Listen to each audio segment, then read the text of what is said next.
Hello বন্ধুরা, কেমন আছো তোমরা সবাই? আশা করছি খুব খুব ভালো আছো। আজকে আমি কাঁচা কলা দিয়ে একটা নতুন ধরনের রেসিপি করে দেখাবো। এখানে দুটো কাঁচা লঙ্কা আমি ভালো করে সেদ্ধ করে নিয়েছি। এরপর আমি কিছু গুঁড়ো মশলা দিয়ে দেবো, শুকনো লঙ্কা গুঁড়ো, জিরে গুঁড়ো, গরম মশলা গুঁড়ো, লবণ, হলুদ, কিছু উপকরণ দিয়ে আমি কাঁচা কলাটা হাত দিয়ে ভালো করে মেখে নেব। এখানে 4 চামচ বেসন আর 2 চামচ আটা নিয়েছি। নিয়ে সমস্ত কিছু মেখে নিয়ে হাত দিয়ে আমি চ্যাপটা চ্যাপটা করে শেপ দিয়ে দেবো। আপনারা চাইলে গোল গোল করে করতে পারেন। আমি এইভাবে সমস্ত কাঁচা কলাগুলো শেপ দিয়ে নেব। এরপর আমি একটা তাওয়া বসিয়ে দিয়েছি। এরপর আমি কাঁচা কলাগুলো ভালো করে ভেজে নেব। এভাবে লাল লাল করে সমস্ত কোফতা ভেজে নেব।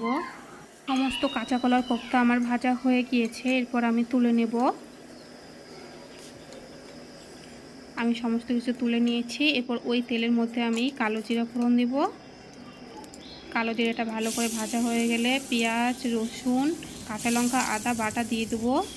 দিয়ে ভালো করে নেড়ে নেব।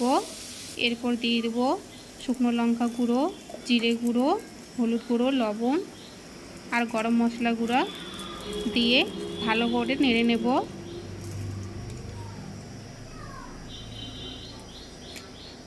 এরপর সমস্ত মশলাটা আমি ভালো করে কষিয়ে নেব।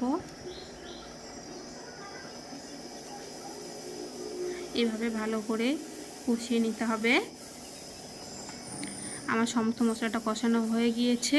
এরপর আমি জল দিয়ে দেব। আপনারা জলটা আপনাদের পরিমাণ মতো দিবেন। এরপর আমি ভেজে রাখা কোফতাগুলো দিয়ে দেব। সমস্ত কোফতাগুলো আমি দিয়ে দিয়েছি।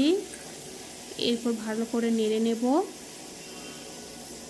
মশলার সঙ্গে ভালো করে কষিয়ে নেব। এরপর আবার একটু জল দিয়ে দিলাম। জলটা ফুটে উঠলে আমি নামিয়ে নেব। গরম আমার ভালো করে ফুটে উঠেছে। এরপর আমি জিরা, গোলমরিচ ধরে ভেজে রেখেছিলাম শুকনো খোলায়, সেটা দিয়ে দেব। দিয়ে একদম গ্যাসটা বন্ধ করে দেব। আমার রান্না হয়ে গিয়েছে। আজকে এই পর্যন্তই। আপনারা সবাই অনেক অনেক ভালো থাকবেন। দেখা হবে অন্য কোনো ভিডিওতে।